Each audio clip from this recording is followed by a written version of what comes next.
Buka Alkitab kita sama-sama. Hari ini kita masih melanjutkan pembahasan kita tentang 33 bukti kesetiaan Tuhan dalam kehidupan kita. Sekali lagi sama-sama bilang sama saya bangga Tuhan saya setia. Saya percaya bisa lebih semangat dari itu. Sama-sama bilang sama saya bangga Tuhan saya setia.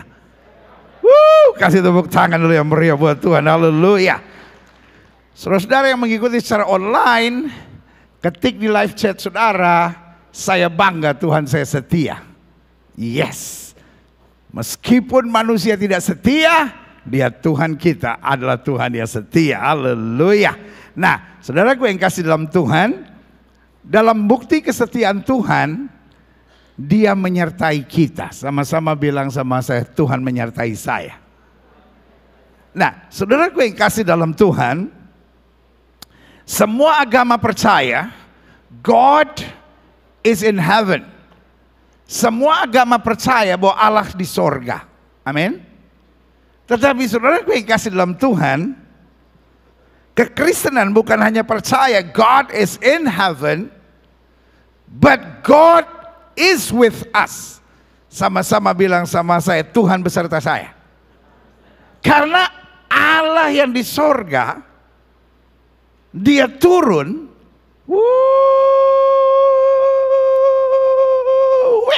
Yeah. Sama-sama bilang Allah saya turun. Dan ini yang jadi persoalan besar.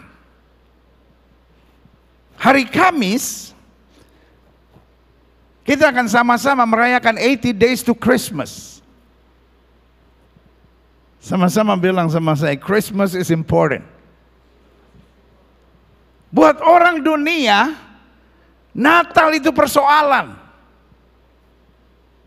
Sehingga dia bilang, jangan ucapkan selamat Natal. Karena dianggap itu perayaan yang sangat aneh. Mana mungkin Allah turun menjadi sama dengan manusia, tapi justru itu kebanggaan kita. Karena dia turun menjadi sama dengan manusia, dia menyertai kita. Amin. Karena dia menyertai kita, dia Allah Immanuel. Makanya kita dapat berkata, jika Allah di pihak kita, tidak ada yang dapat melawan kita. Berikan tepuk tangan yang meriah buat Tuhan. Nah, ini yang kita mau pelajari. Klik. Aha. Saya baca ayat-ayatnya dulu supaya saudara jelas. Matius 1 ayat 22-23. Hal itu terjadi supaya genaplah yang difirmankan Tuhan oleh Nabi. Sesungguhnya anak darah itu akan mengandung dan melahirkan seorang laki-laki, dan mereka akan menamakan dia apa?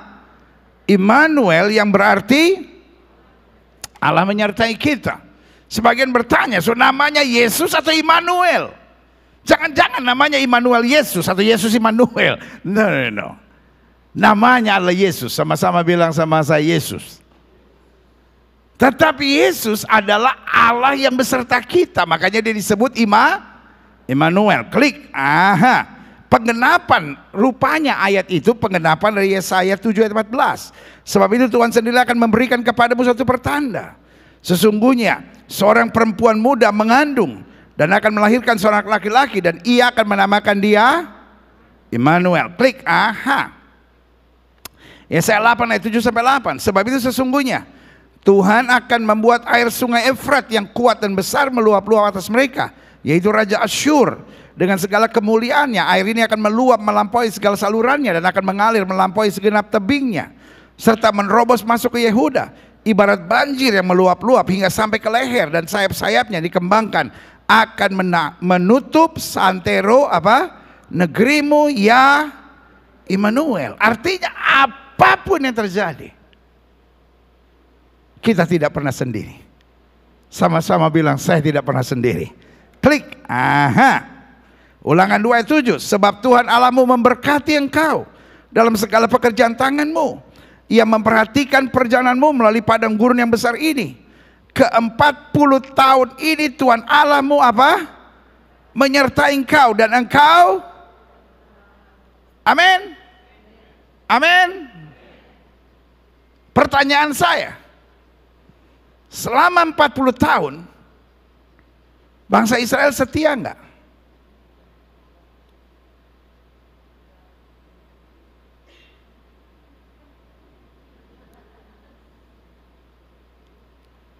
Masih hidup? Jawab kenapa ditanya pendeta? Selama 40 tahun bangsa Israel setia enggak? Selama 40 tahun bangsa Israel setia enggak?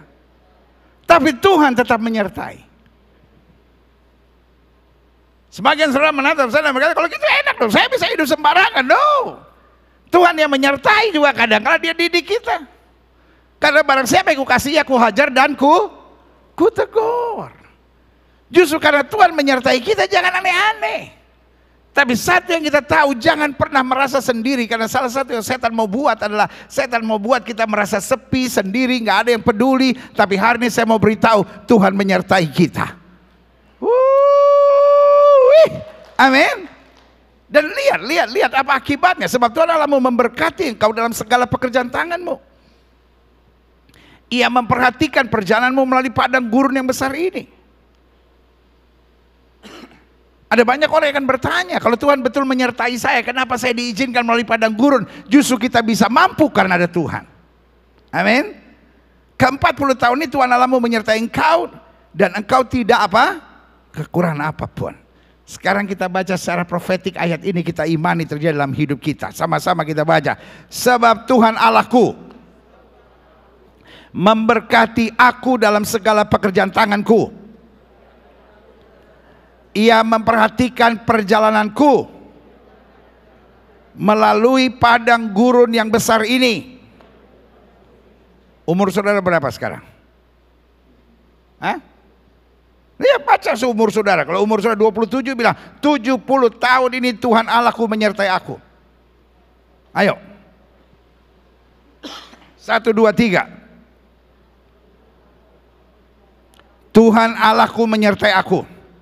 Sama-sama terakhir kita baca dengan suara keras. Dan aku tidak kekurangan apapun. Berikan tepuk tangan yang meriah buat Tuhan. Kita bukan berarti nggak ada badai, kita bukan berarti nggak ada masalah, kita bukan berarti nggak ada persoalan, tapi tidak akan ada kekurangan. Ada saja cara Tuhan menolong kita. Amin. Klik, lihat selanjutnya. Ulangan 20 ayat 1. Apabila engkau keluar berperang melawan musuhmu, sama-sama bilang sama saya, peperangan dalam hidup ini selalu ada. Bilang sama sebelah saudara, santai. Bilang sama sebelah saudara, jangankan lu tuh gembala kita di depan juga ngadapin, bilang ya kan. Jangankan jemaat, gembalanya jangan ngadapin saudara ya kan. Apabila engkau keluar berperang melawan musuhmu, sama-sama bilang peperangan itu biasa. Perhatikan baik, perhatikan baik, perhatikan baik. Dan engkau melihat kuda dan kereta, yakni apa? Tentara yang lebih banyak daripadamu. Maka janganlah kau takut kepadanya. Kenapa? Sama-sama kita baca bagian terakhir 1, 2, 3. Sebab Tuhan Allahmu yang telah menuntun engkau keluar dari tanah Mesir. Sama-sama bilang sama saya, kekuatan saya adalah penyertaan Tuhan. Makanya Alkitab bilang yang lain bermegah dengan keretanya, yang lain bermegah dengan kudanya. Kita bermegah dalam Allah dan Dia memberi kekuatan buat kita. Yang setuju katakan amin. Selanjutnya Ulangan 31 ayat 6. Kuatkan dan teguhkan hatimu. Janganlah takut dan janganlah gemetar karena mereka. Sebab Tuhan Allahmu, Dialah yang akan berjalan menyertai engkau. Dikatakan apa? Sama-sama kita baca 1, 2, 3. Ia tidak akan membiarkan kau dan tidak akan apa? Meninggalkan kau. Klik. 2 Samuel 5 ayat 10. Lalu dikatakan apa? Makin lama makin apa? Besarlah kuasa Daud, sebab dia pintar, dia berpengalaman, dia hebat. Dan mana tadi ayat bacaannya? Salah. Makin lama makin besarlah kuasa Tuhan, sebab amin. Kira-kira kalau Tuhan bisa bertindak terhadap Daud, Dia bisa bertindak pada hidup kita enggak? Dia bisa bertindak pada hidup kita enggak? Dia bisa bertindak dalam hidup kita nggak? Bisa. Tuhan yang sama yang menyertai Daud. Tuhan yang sama melakukan perkara besar di tengah kita. Yang setuju beri tepuk tangan yang meriah buat Tuhan. Selanjutnya, Yesaya 43 ayat 1 sampai 2. Tetapi sekarang beginilah firman Tuhan yang menciptakan kau hai Yakub, yang membentuk kau hai Israel. Janganlah takut, sebab aku telah menebus engkau, aku telah memanggil engkau dengan namamu. Engkau ini kepunyaanku, you are mine. Apabila engkau menyeberang melalui air, aku akan menyertai engkau, atau melalui sungai-sungai, engkau tidak akan dihanyutkannya. Bahkan apabila engkau berjalan melalui api, engkau tidak akan dihanguskannya, dan nyala api tidak akan membakar engkau. Lihat saudaraku yang kasih dalam Tuhan, penyertaan Tuhan sempurna. Yang setuju sama saya katakan penyertaan Tuhan sempurna. Saudara yang bersama dengan ibadah online, ketik di live chat saudara, penyertaan Tuhan itu sempurna. Yes, klik. Aha. Nah, saya pelajari jaminan kepastian, kekuatan serta kemenangan kita adalah bahwa Tuhan yang kita sembah bukan hanya God who loves us, bukan hanya God which is in heaven, tetapi jaminan kepastian, kemenangan, berkat, mujizat, kekuatan buat kita karena Tuhan menyertai kita. Sama-sama bilang, yang menyertai saya adalah Tuhan. Sama-sama bilang, yang menyertai saya adalah Tuhan. Saudara-saudara yang alam dunia usaha, saudara-saudara yang sedang berjuang dengan pendidikan saudara, saudara-saudara yang sedang bergumul dengan keluarga saudara, saudara-saudara yang sedang bergumul dengan kehidupan keseharian saudara, ingat, kita tidak pernah menghadapi apapun sendiri. Angkat tangan kanan kita, sama-sama bilang sama saya tidak sendiri. Tuhan Yesus menyertai saya. Berikan tepuk tangan yang meriah buat Tuhan. Nah, saya pelajari di sini, klik. Aha. Karena Tuhan menyertai kita, yang pertama kita harus belajar tenang dan sabar. Sama-sama bilang sama saya, tenang dan sabar. Sama-sama bilang sama saya, tenang dan sabar. Salah satu yang setan mau buat adalah emosi dan panik. Yang setan mau buat apa? Yang setan mau buat apa? Yang setan mau buat apa? Ketika sudah dapat kabar positif COVID, apa yang terjadi?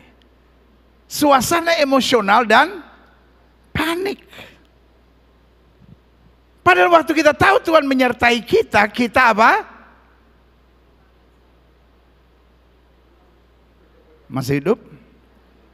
Udah hidup lagi? Masih hidup lagi? Sama-sama bilang sama saya, tenang dan sabar.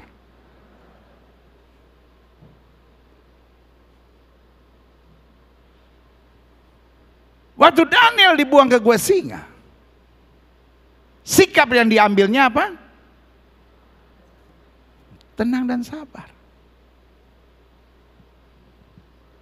Waktu Goliat memaki Daud,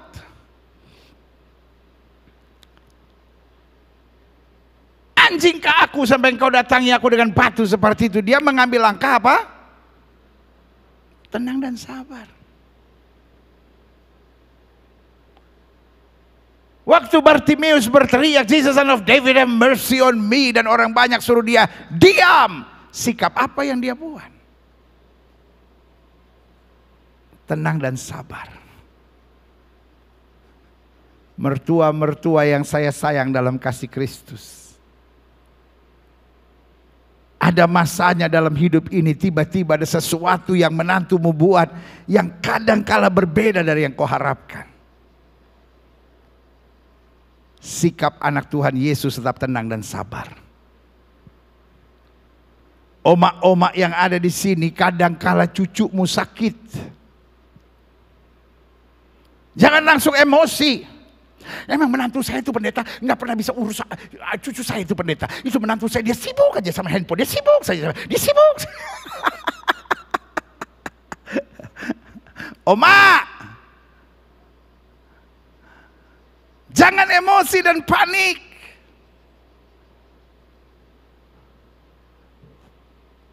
Anak Tuhan Yesus apa?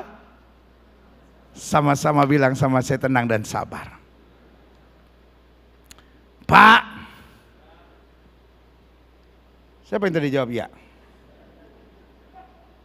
Siapa tadi Bapak yang jawab ya? Bapak ya? Maju sini Pak. Saya kasih buku satu Pak. Mumpung lagi, mana pas lagi launching, cuman Bapak yang bilang iya. Minimal Bapak menggembirakan hati saya Pak. Ya tuh. Saya udah dikasih tahu sama panitia launching. Kasih satu buku ke jemaat. Saya bingung siapa yang saya mau kasih. Ada Bapak tiba-tiba bilang, ya siapa lagi? Ada yang ngeliatin saya gini. Mungkin dalam hatinya, kenapa gua nggak tadi ya bilang ya. Lumayan kan dapat berkat pulang buku. Langsung lagi. Habis ini nggak ada angin, nggak ada hujan, ya gitu. Loh, saudara gue kasih dalam Tuhan, Pak. Gini Pak. Dalam hidup ini, kadang-kadang kau udah prepare semuanya baik-baik gitu Pak. Tiba-tiba ada aja nggak seperti kau harapkan. Kalau kita nggak yakin penyertaan Tuhan, kita gampang sekali menjadi emosi dan panik. Dan orang emosi dan panik sebagian besar langkahnya pasti keliru. Karena keputusan apapun yang didasari pada emosi dan panik justru akan menjerumuskan kita. Sebentar lagi kita akan merayakan Natal. Ada seorang tokoh besar. Seorang yang sebetulnya hebat dalam karya. Tapi akhirnya mati sangat membinasakan. Orang itu bernama Herodes.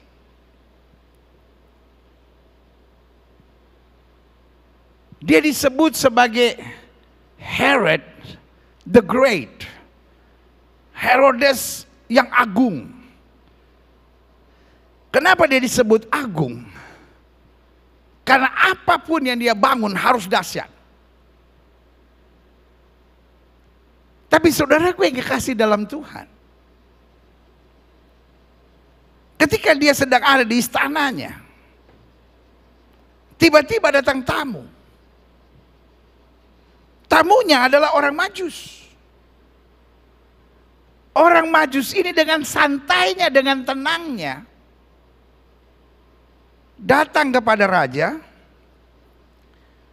dan bertanya sebuah pertanyaan yang sebetulnya biasa sekali. Di manakah raja yang baru dilahirkan?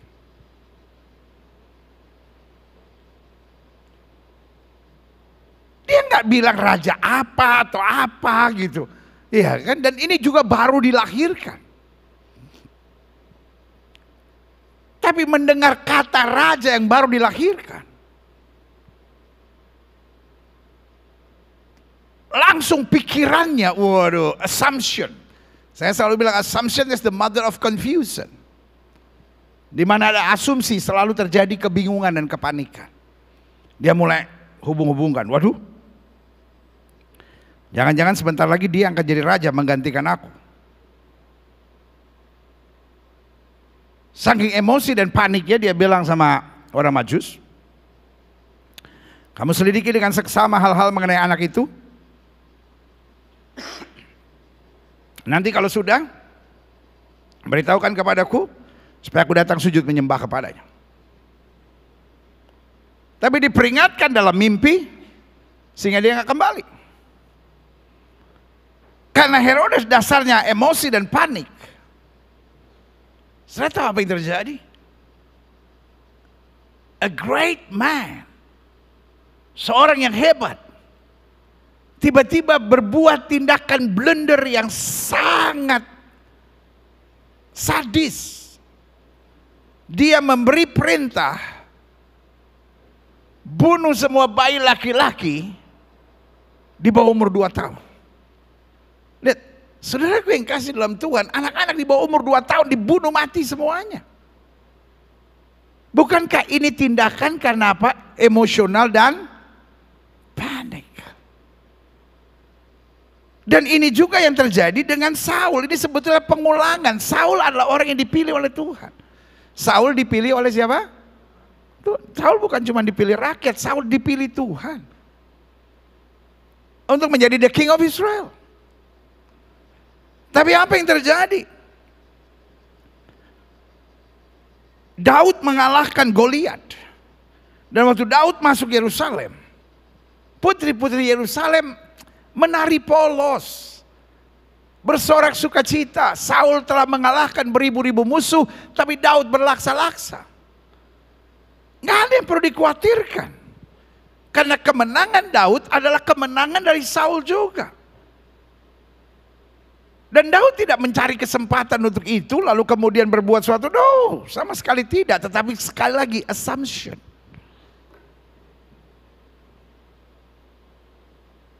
Apa asumsinya Saul? Asumsinya Saul, aku hanya diperhitungkan beribu-ribu sementara dia diperhitungkan berlaksa-laksa. Satu saat jabatan raja pun jatuh kepadanya. Dan mulai saat itu Saul berkali-kali berbuat tindakan-tindakan yang sangat keji terhadap Daud. Hari ini saya hanya mau ingatkan buat saudara, yang menyertai kita adalah Tuhan. Sama-sama bilang, yang menyertai saya adalah Tuhan. Sama-sama bilang sama saya harus tetap tenang dan sabar. Karena tidak pernah Tuhan izinkan sesuatu yang melebihi kekuatan saya. Berikan tepuk tangan yang meriah buat Tuhan. Satu, ketika Tuhan menyertai saya harus belajar tenang dan sabar. Pak, kalau engkau mendengar sesuatu yang tidak seperti yang kau harapkan, tenang dan sabar. Bu, kalau engkau melihat, menerima, mendengar sesuatu yang tidak seperti kau harapkan, tenang dan sabar. Adik-adik muda, belajar tenang dan sabar. Karena orang-orang yang tenang dan sabar akan mendengar suara Tuhan dan melihat karyanya dinyatakan. Yang setuju katakan, yeah. Yang kedua, karena Tuhan menyertai kita, kita harus belajar bisa mengampuni dan melupakan. Yang menyertai kita adalah Tuhan. Bukan berarti kita nggak akan menghadapi hal-hal yang menyakitkan, bukan berarti kita nggak akan ditipu orang, bukan berarti kita nggak akan difitnah orang, bukan berarti kita nggak akan dijahatin orang, bukan berarti kita nggak akan dicurangin orang. Kita akan lewati semuanya, tapi kita nggak menyimpan dendam.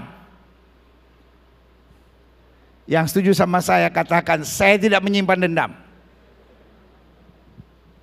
Pak, pernah diomongin orang, Pak?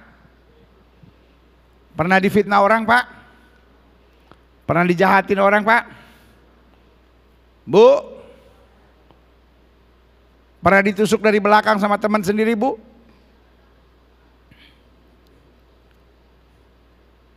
Pernah disakiti sama orang yang ibu pernah tolong, Bu?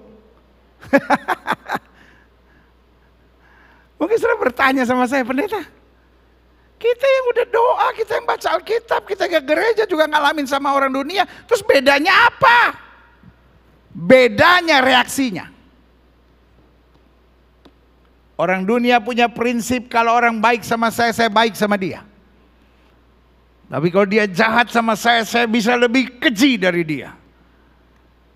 Tapi anak Tuhan prinsipnya mengampuni dan melupakan. Yang setuju sama saya taruh tangan kanan saudara di dada, sama-sama bilang, saya tidak akan menyimpan dendam.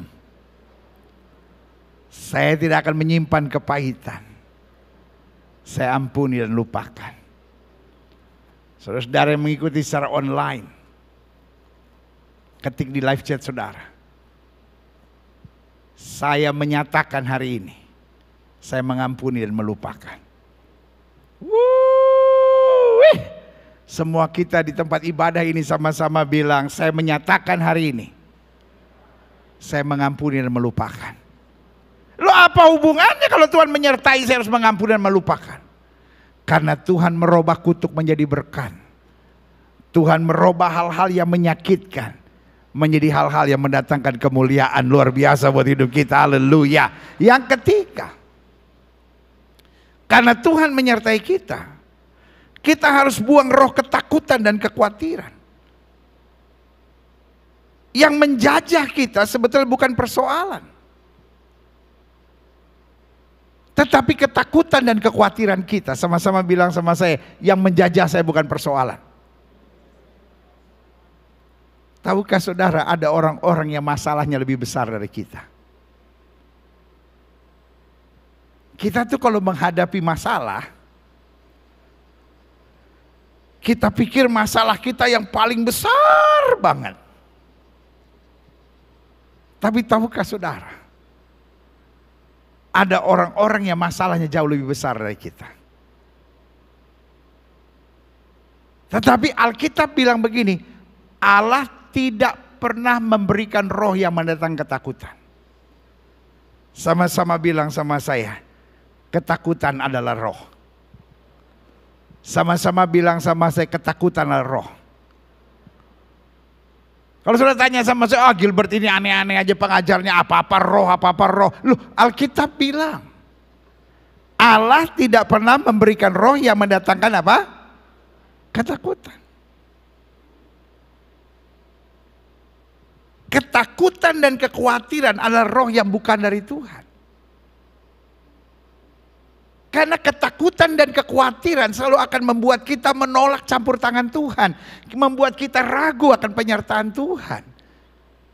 Setan gak peduli kita ke gereja, setan gak peduli kita pelayanan, setan gak peduli kita penuh Roh Kudus. Selama kita masih menyimpan roh ketakutan, iblis akan terus menjajah kita. Hari ini kita akan terima perjamuan suci. Saya berdoa waktu engkau angkat roti, engkau angkat cawan. Engkau imani hari ini, Tuhan, aku sudah tidak lagi mau dikuasai roh ketakutan dan kekhawatiran. Karena orang yang dikuasai roh ketakutan dan kekhawatiran selalu merasa benar. Jangan pernah coba-coba menasihati orang khawatir sama orang takut. Orang takut, orang khawatir kita bilang gini nih, jangan takut. Lalu enak aja loh. Saudara udah pernah digas sama orang ketakutan kekhawatiran enggak? Enggak pernah pendeta, sebab saya orang yang suka ngegas itu pendeta. Ya. Orang takut, orang khawatir makin dinasehati, gasnya makin kenceng saudara. Orang takut dan orang khawatir tinggal kita usir aja rohnya saudara. Karena orang takut, orang khawatir paling susah dinasehati. Orang takut, orang khawatir kita bilang udah berserah aja sama Tuhan. Lu gak tahu siapa yang gua hadapi. Gitu ya kan. Nah hari ini sebagai hamba Allah saya cuma mau bilang, waktu kita tahu penyertaan Tuhan, Daud bilang apa? Hai jiwaku, berharaplah kepada Tuhan dan jangan lupakan segala kebaikannya. Artinya apa? Kita harus ngomong sama diri kita sendiri. Orang takut dan orang khawatir harus sadar bahwa ini roh yang bukan dari Tuhan. Jangan mau menikmati ikatan setan. Sorry, saya bicara pakai bahasa yang sangat tegas. Orang-orang takut, orang-orang khawatir biasanya sedang menikmati ikatan setan itu. Dan menolak semua orang di sekitarnya yang mau menasihati. Hari ini sebagai hamba Allah saya mau ingatkan. Mari kita buang roh ketakutan kekhawatiran kita. Karena kita tahu saya sudah disertai Tuhan. Melewati air saya tidak akan dihanyutkannya. Dia menjamin saya tidak akan pernah kekurangan. Berikan tepuk tangan yang meriah. Selanjutnya klik. Karena Tuhan menyertai kita. Kita selalu harus rendah hati. Dan menyadari tidak semua hal yang kita inginkan harus terjadi. Apa bedanya hamba sama bos? Hamba ikuti apa saja yang disediakan. Dan dia buat yang terbaik dengan apa yang disediakan. Pembantu ketika masuk di rumah, walaupun ini nggak perbandingannya sama ya. Hamba itu lebih rendah dari pembantu. Pembantu kerja di rumah saudara. Kebetulan di rumah saudara hanya ada mesin cuci yang tidak ada mesin pengeringnya. Ketika dia bekerja di situ dia nggak bisa bilang, "Nyonya, nggak ada mesin pengering ya? Saya suruh gantung-gantung begitu. Males Nyonya aja yang gantung. Saya kerja yang lain aja." Nggak ada. Hamba dengan apa yang ada, dia berusaha melakukan yang terbaik. Tapi bos selalu mau seperti yang diharapkan. Kalau nggak seperti yang diharapkan, marah, kecewa, tersinggung. Coba lihat bagaimana Tuhan pilih Musa. Tuhan tanya sama Musa, "What is in your hands?" Musa bilang, "Just a rod." Hanya sebatang kayu. Tuhan bilang, "With that rod, I will let my people go." Dengan kayu itu, tongkat itu, aku akan membimbing bangsaku keluar. Saudaraku yang kasih dalam Tuhan, waktu kita tahu Tuhan menyertai kita, hidup ini nggak ada yang perlu dipaksakan. Rendah hati saja. Kadangkala keadaan yang terjadi tidak bisa seperti yang kita harapkan. Tapi yang pasti kita tetap beriman, kita tetap bersuka cita, kita tetap percaya bahwa Allah turut bekerja dalam segala perkara untuk mendatangkan kebaikan. Dan saja katakan amin. Selanjutnya, klik saya pelajari. Kenapa Tuhan harus menyertai kita? Tadi kita sudah belajar hal-hal penting waktu Tuhan menyertai kita. Dan selanjutnya kenapa Tuhan harus menyertai kita? Yang pertama, kenapa Tuhan harus menyertai kita? Kita mudah mengambil keputusan-keputusan salah yang berbahaya. Saudaraku yang kasih dalam Tuhan, life is about your decision. Hidup adalah rangkaian-rangkaian keputusan. Jangan ambil keputusan berdasarkan pertimbangan logika. Jangan ambil keputusan berdasarkan emosi sesaat. Jangan ambil keputusan berdasarkan suara terbanyak. Ada banyak orang bilang begini, suara rakyat adalah suara Tuhan. Waduh, bahaya. Kalau suara rakyat adalah suara Tuhan, ketika orang menganggap perceraian itu biasa, ketika orang menganggap nikah siri itu biasa, Gilbert lagi yang berkati katanya. Saya ditanya orang, betul Gilbert yang memberkati pernikahan Sambo? Saya bilang itu hal yang paling lucu yang pernah ada di sepanjang sejarah hidup manusia. Karena dalam kalangan Kristen tidak ada orang selingkuh cari pendeta. Coba yang pernah selingkuh tolong bersaksi di sini. Ada nggak orang selingkuh cari pendeta? Kan nggak ada, saudara-saudara. Iya kan? Dan yang lebih anehnya lagi, iya kan? Kan saya kenal keluarga ini, saya kan kenal istrinya, saya kan kenal anak-anaknya. Apa urusannya saya bisa memberkati? Lagian kalau cari pendeta, masa cari pendeta yang kenal istrinya? Darah Yesus, ya kan? Nah, saudaraku yang kekasih dalam Tuhan, orang itu senang bicara isu, saudara-saudara. Dan repotnya dunia ini, dunia yang percaya isu saja. Sekali lagi makanya saya bilang, orang dunia menganggap suara massa, suara Tuhan. Jadi kalau orang menganggap judi itu biasa, orang menganggap minum mabuk itu biasa, orang menganggap perselingkuhan itu biasa, lalu pertanyaan kita, apakah buat kita itu biasa? No. Anak Tuhan tetap percaya suara Alkitab adalah suara Tuhan. Yang setuju sama saya katakan, suara Alkitab adalah suara Tuhan. Yang setuju sama saya katakan, suara Alkitab adalah suara Tuhan. Yang setuju sama saya katakan, suara Alkitab adalah suara Tuhan. Kasih tepuk tangan yang meriah buat Tuhan. Amin. Jadi hidup kita waktu kita mempertimbangkan sesuatu, pastikan ambil keputusan berdasarkan jalan-jalan Tuhan.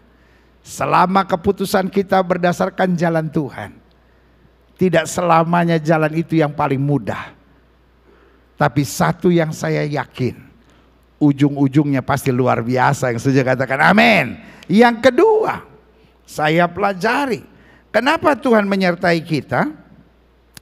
Karena kita seringkali tidak menyadari potensi besar di dalam diri kita. Taruh tangan kanan saudara di dada saudara, katakan, di dalam diri saya ada potensi besar ilahi. Kayaknya kurang mantap ya. Coba sekali lagi, sama-sama bilang, di dalam diri saya ada potensi besar ilahi. Semua saudara yang ikut lewat live chat, ketik live chat saudara, di dalam diri saya ada potensi ilahi. Yes, Mungkin saudara menatap saya dan berkata, apa maksudnya? Alkitab bilang, apa saja yang kamu ucapkan, kalau kamu tidak bimbang tapi percaya, itu akan terjadi.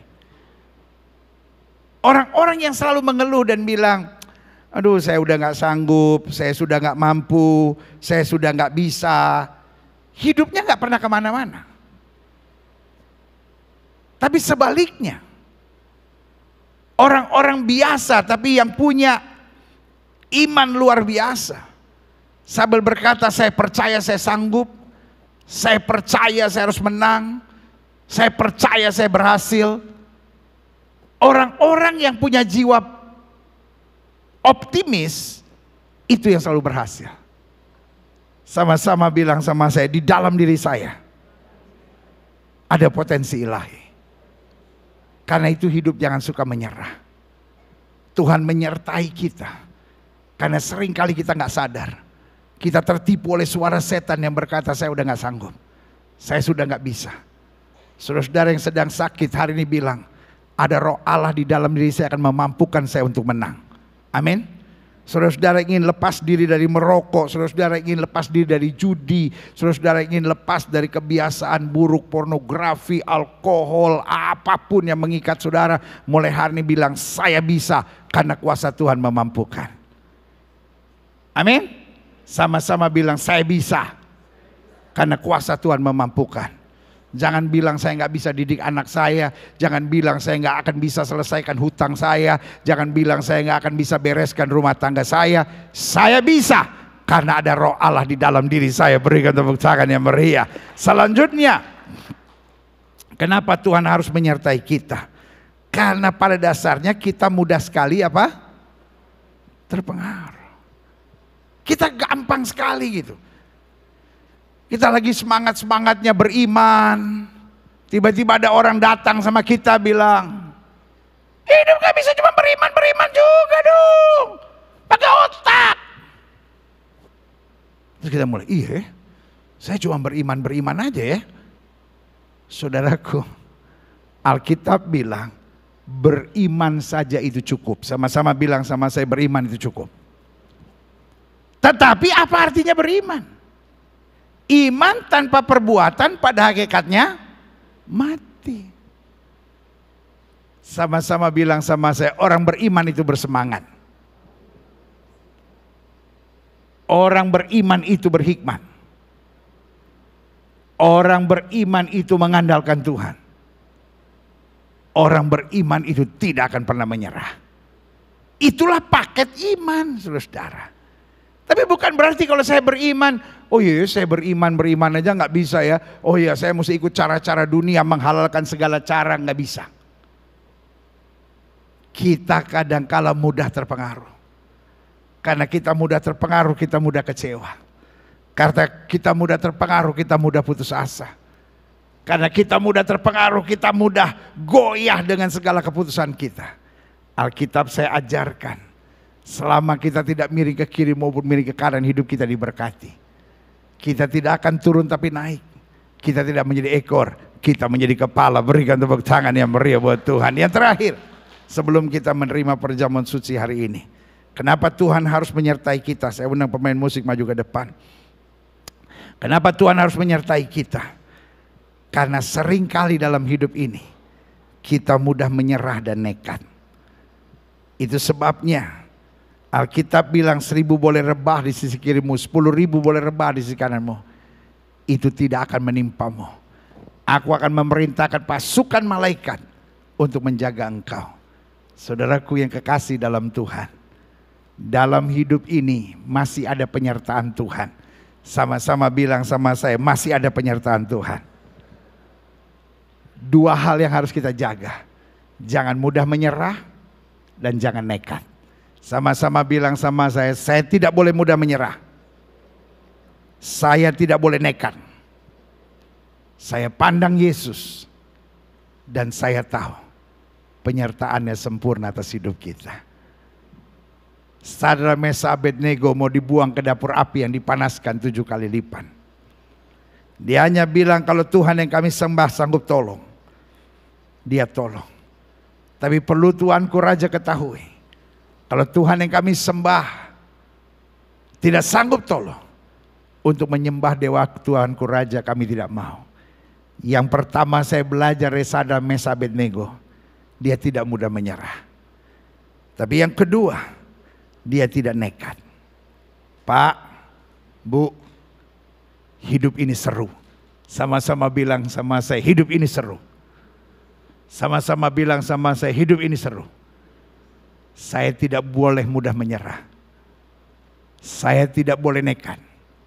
Saya taat dan setia saja.